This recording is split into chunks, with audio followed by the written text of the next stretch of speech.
जीवन हमें एक मौका देता है, इसलिए जब भी सही कॉलेज चुनने का समय आए तो सिर्फ मंगलायतन यूनिवर्सिटी आपके बेहतरीन भविष्य और सर्वांगीण विकास के लिए। दिल्ली की सत्ता से जाने के बाद आम आदमी पार्टी के लिए मुश्किलें अब और बढ़ती जा रही हैं। दिल्ली विधानसभा सत्र के चौथे दिन यानी कि शुक्रवार को कैग की एक और रिपोर्ट पेश की जाएगी। ये रिपोर्ट स्वास्थ्य विभाग से संबंधित है, जिसमें अस्पतालों, मोहल्ला क्लिनिकों में दवाइयों की खरीद, स्टाफ की कमी और भर्ती से लेकर अलग अलग तरीकों के मामलों की जांच की गई है, जिसमें दवाइयों की खरीद में भी घपले आदि के मामले शामिल हैं। माना जा रहा है कि इस रिपोर्ट के पेश होने के बाद सदन में चर्चा कराकर भाजपा सरकार दिल्ली में पूर्व में सत्ता में रही आम आदमी पार्टी के लिए मुश्किलें अब और बढ़ा सकती है। 24 फरवरी से हुए दिल्ली विधानसभा के सत्र में अभी तक आबकारी विभाग को लेकर एक रिपोर्ट पेश की गई है, जिस पर गुरुवार शाम तक चर्चा कराई गई। सदन में इसी तरह से कुल 13 और रिपोर्टें पेश की जानी हैं। दिल्ली की आम आदमी पार्टी की सरकार ने तब आम आदमी मोहल्ला क्लिनिक को स्वास्थ्य का एक नायाब मॉडल बताकर न सिर्फ राष्ट्रीय स्तर पर बल्कि अंतर्राष्ट्रीय स्तर पर भी सुर्खियां बटोरी। वैसे तो मोहल्ला क्लिनिक की बदहाली की बातें पहले भी सामने आती रही हैं, लेकिन कैग रिपोर्ट ने आप सरकार के दावों की पूरी तरह से पोल खोल दी है। कैग की रिपोर्ट के मुताबिक दिल्ली की प्राथमिक स्वास्थ्य सुविधाएं चरमरा चुकी हैं। मोहल्ला क्लिनिक, डिस्पेंसरी समेत सभी प्राथमिक स्वास्थ्य केंद्रों डॉक्टरों, कर्मचारियों, दवाओं व बुनियादी सुविधाओं की कमी से जूझ रहे हैं। मोहल्ला क्लिनिकों में बुखार की जांच कराने के लिए थर्मामीटर, ब्लड प्रेशर मापने के लिए बीपी मशीन, शुगर जांच के लिए ग्लूकोमीटर जैसे उपकरण तक नहीं है। ऐसे में मोहल्ला क्लिनिकों में मरीजों के इलाज में भारी अनियमितताएं सामने आई हैं।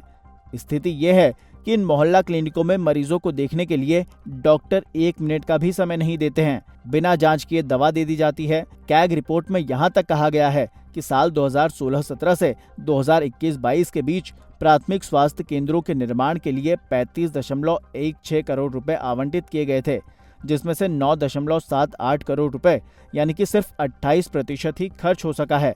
मोहल्ला क्लिनिक के लिए आवंटित 31.44 से 86.36% बजट इस्तेमाल ही नहीं हुआ।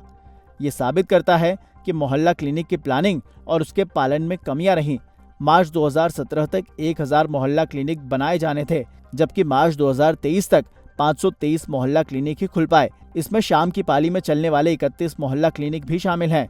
31 मार्च 2020 के बाद 3 सालों में सिर्फ 38 ही मोहल्ला क्लिनिक बन पाए।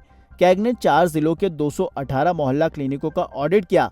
कैग ने 74 मोहल्ला क्लिनिक का संयुक्त रूप से निरीक्षण किया गया, जिनमें पाया गया कि 53% यानी कि 39 मोहल्ला क्लिनिकों में 75% से कम आवश्यक दवाएं थी। अक्टूबर 2022 से मार्च 2023 के बीच मोहल्ला क्लिनिक में इलाज के लिए पहुंचने वाले 70% मरीजों को देखने के लिए 1 मिनट से भी कम समय दिया गया। वहीं मोहल्ला क्लिनिक मोबाइल हेल्थ योजना, डॉक्टरों, फार्मासिस्ट इत्यादि कर्मचारियों की कमी से जूझ रहे हैं और इन योजनाओं के लिए आवश्यक सूची में दर्ज 100 दवाओं में से 76 दवाएं भी सेंट्रल स्टोर में उपलब्ध नहीं थी। इस वजह से आवश्यक दवाओं के बगैर मोबाइल हेल्थ योजना चल रही है। साल 2016 से 2020 के बीच करीब 17 लाख स्कूली छात्रों में से सिर्फ 2.81 लाख से 3.51 लाख छात्रों की स्वास्थ्य जांच हो पाई। जिलों के दवा भंडार केंद्र में दवा रखने के लिए जगह की कमी है। दक्षिणी दिल्ली की बात करें तो वहां दवा भंडार केंद्र बेसमेंट में बनाया गया है, जिसमें एयर कंडीशन व वेंटिलेशन तक की व्यवस्था नहीं है। दवाओं का बॉक्स जमीन पर, शौचालय परिसर व सीढ़ियों पर रखे पाए गए। जनवरी 2022 से अप्रैल 2023 के बीच उत्तर पूर्वी जिले के दवा स्टोर में 1 से 16 माह तक 26 आवश्यक दवाएं उपलब्ध नहीं थी।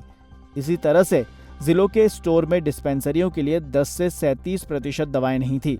इसके साथ ही कैग की रिपोर्ट में और भी कई बड़ी बातें सामने आई हैं। 41 मोहल्ला क्लिनिक डॉक्टरों की छुट्टी, इस्तीफा व पैनल से उन्हें हटाए जाने के कारण महीने में 15 से 23 दिन तक बंद रहते हैं।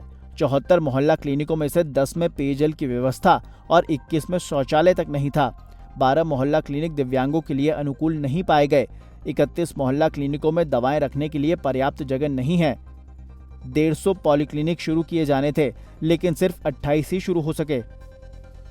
डिस्पेंसरी में 23% डॉक्टरों, 16% नर्सिंग कर्मचारियों और 37% पैरामेडिकल कर्मचारियों की कमी पाई गई। अब देखना यह होगा कि इस कैग की रिपोर्ट पेश होने के बाद विधानसभा में कितना बवाल होता है। फिलहाल के लिए इस खबर में इतना ही।